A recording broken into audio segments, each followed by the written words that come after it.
Part 3 में हमने आपको बताया ज्ञानेंद्रियों में ही आप पढ़ चुके हैं आँख के बारे में और कान के बारे में। आज हम पढ़ने वाले हैं ज्ञानेंद्रियों में ही है, आपका पहला आता है घ्राणेंद्रियाँ। घ्राणेंद्रियाँ का मतलब क्या होता है कि ऐसी इंद्रियाँ जो कि गंध के उद्दीपनों को क्या करती हैं, ग्रहण करती हैं, ऐसे अंग को हम क्या कहते हैं, घ्राणेंद्रिय कहते हैं। तो इनकी डेफिनेशन हम ऐसे भी लिख सकते हैं कि गंध के उद्दीपनों को ग्रहण करने वाले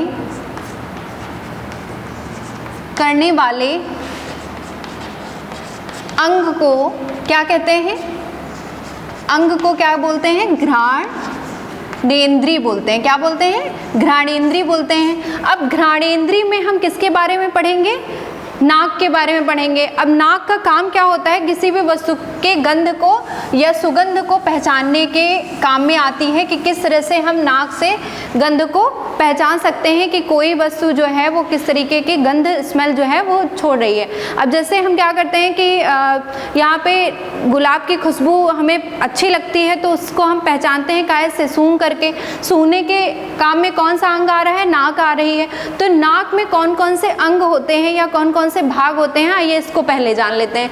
अब नाक होती है जो हमारी, ये क्या होती है, दोनों आँखों के मध्य में स्थित होती है। ठीक है, हमने आपको आँख के बारे में बताया, उसके बाद कान के बारे में आपने पढ़ा, अब आप पढ़ेंगे नाक के बारे में। तो नाक में क्या होता है कि दो छिद्र होते हैं, इनको हम बोलते हैं नासा छिद्र। क्या बोलते हैं, नासा छिद्र होते हैं दो इधर। ठीक है, ऊपर की तरफ इसमें एक साइनस ग्लैंड होती है, साइनस। कुछ व्यक्तियों को साइनस की समस्या हो जाती है, मतलब जब यहाँ पे बोन्स में कुछ प्रॉब्लम हो जाती है तो उसे हम क्या बोलते हैं, साइनस की प्रॉब्लम हो गई है। ठीक है, तो वहाँ पे होती है साइनस ग्लैंड। ये क्या होता है कि इसमें म्यूकस की समस्या होती है। जब म्यूकस क्या होता है, म्यूकस एक ऐसा चिपचिपा पदार्थ होता है, क्या होता है, एक ऐसा चिपचिपा पदार्थ होता है जो कि नाक से स्रावित होता है। क्या होता है, नाक से हमेशा जो है वो स्रावित होता है, उसे हम क्या बोलते हैं, म्यूकस। अब म्यूकस की मात्रा जब ठंडक के दिनों में अधिक हो जाती है तो क्या होता है कि सांस से संबंधित समस्या उत्पन्न हो जाती है, जिससे क्या होता है, आपको गले में खराश या गले में अवरुद्ध टाइप का आपको लगने लगता है। तो गले से संबंधित रोग भी हो जाते हैं जब म्यूकस की मात्रा बढ़ जाती है। अब ये तो था म्यूकस के बारे में। अब हम आइए इसको जान लेते हैं कि जो नाक होती है, नाक में कौन कौन से भाग होते हैं। हमने बताया नासा छिद्र होती है। नासा छिद्र में क्या होता है कि आप किसी भी नाक क्या करती है, पहली चीज़ तो सूंघने के काम में आता है, गंध को पता लगाने के काम में आता है, और दूसरा एक काम होता है ऑक्सीजन को ग्रहण करना। हम लोग सांस लेते हैं और सांस के द्वारा क्या करते हैं, ऑक्सीजन को या वायु को ग्रहण करते हैं। तो ये जो वायु को जब ग्रहण करते हैं, ऑक्सीजन को जब हम ग्रहण करते हैं तो ये क्या होता है कि जब हमने क्या किया, वायु को ग्रहण कर लिया, अब ये शुद्ध वायु जा रही है या अशुद्ध वायु, ये नाक के द्वारा कहाँ जाएगा, फेफड़े लंग्स में जाएगा।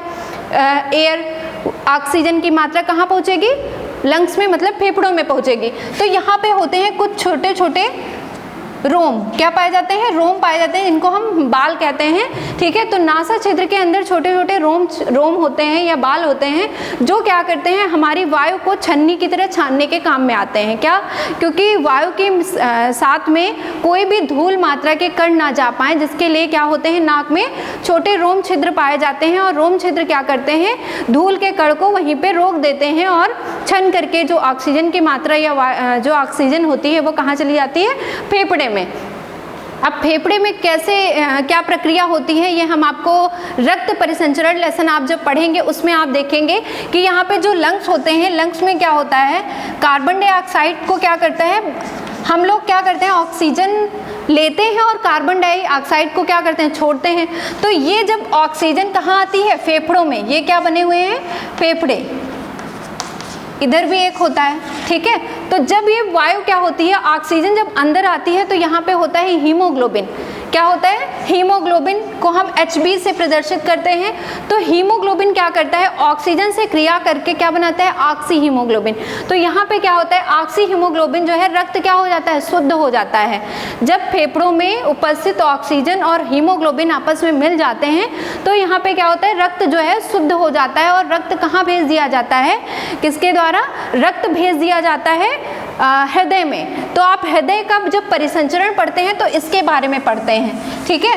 तो आपको ये ऑक्सीजन समझ में आ गया किस तरीके से कहाँ जाती है, लंग्स में मतलब फेफड़ों में जाती है।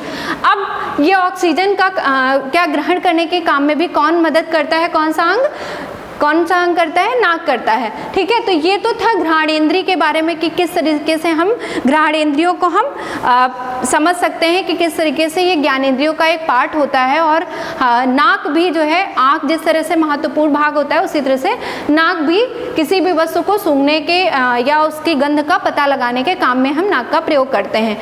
अब हम जान लेते हैं दूसरा जो हमारा ज्ञानेंद्रियों का भाग है, ये है स्वादेंद्रिय। स्वादेंद्रिय क्या होता है, जीभ क्या करती है, हमारे शरीर का जो जीभ वाला भाग होता है जिसको हम जीभा भी कहते हैं, जीभ क्या करता है, किसी भी स्वाद को ग्रहण करने के काम में आता है। अब कोई भी वस्तु जब हम ग्रहण करते हैं तो वो कैसी है, मीठा है या नमकीन है या कड़वा है, ये हम पता लगाते हैं किससे, जीभ के द्वारा पता लगाते हैं। तो जो जीभ होती है, इस तरीके से जीभ आपकी बनी होती है, यहाँ से इनमें ग्लैंड होती हैं। जीभ में क्या होता है, अलग अलग स्वाद होते हैं, स्वाद ग्रंथियाँ होती हैं। क्या होती हैं, इसमें स्वाद ग्रंथियाँ होती हैं, जिससे हम क्या करते हैं, स्वाद का पता लगाते हैं कि मीठा, नमकीन, कड़वा या कहाँ कहाँ पे कौन सा स्वाद पाया जाता है। तो इसमें कौन कौन से जो है, अब ये करती काम क्या करती है जीभ, भोजन को लसलसा या उसको इसमें क्या होता है, जीभ में विभिन्न प्रकार के एंजाइम्स पाए जाते हैं।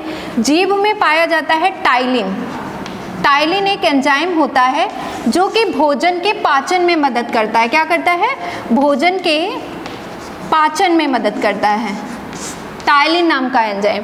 अब ये क्या करेगा, दांत के मध्य में स्थित होती है क्या, जीभ।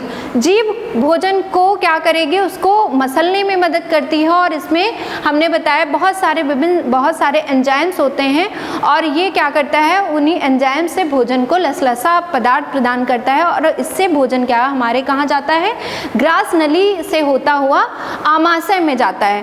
तो जीभ जो भाग होता है, स्वादेंद्रियों में हम जीभ की बात करते हैं तो इसका बहुत ही महत्वपूर्ण भाग होता है, क्योंकि यहाँ पे जीभ में बहुत सारी स्वाद कलिकाएं पाई जाती हैं, स्वाद ग्रंथियाँ पाई जाती हैं, जिससे कि हम स्वाद का पता लगाते हैं। हमने बताया कौन सी चीज़ मीठी है, कड़वी है, खट्टी है, तो हम जीभ से पता लगाते हैं। और जीभ में कौन सा एंजाइम पाया जाता है, टाइलिन एंजाइम पाया जाता है, जो भोजन के पाचन में या भोजन को लसलसा पदार्थ प्रदान करता है, जिससे जो आपका भोजन है वो पचता है, ठीक है। तो ये आपने देखा कि स्वाद ग्रंथियाँ या जो स्वादेंद्रिय में जीभ किस तरह से महत्वपूर्ण भाग होती है, स्वाद का अनुभव कराने में जीभ का किस तरीके से महत्वपूर्ण योगदान होता है। तो आपने देखा कि स्वादेंद्रिय में, ज्ञानेंद्रियों में स्वादेंद्रिय का किस तरीके से महत्व होता है। अब हम आगे नेक्स्ट वीडियो में पढ़ेंगे कि किस तरीके से हम, लास्ट पॉइंट बचता है आपका स्पर्शेंद्रिय, तो हम आपको वो नेक्स्ट वीडियो में बताएंगे। Thank you class.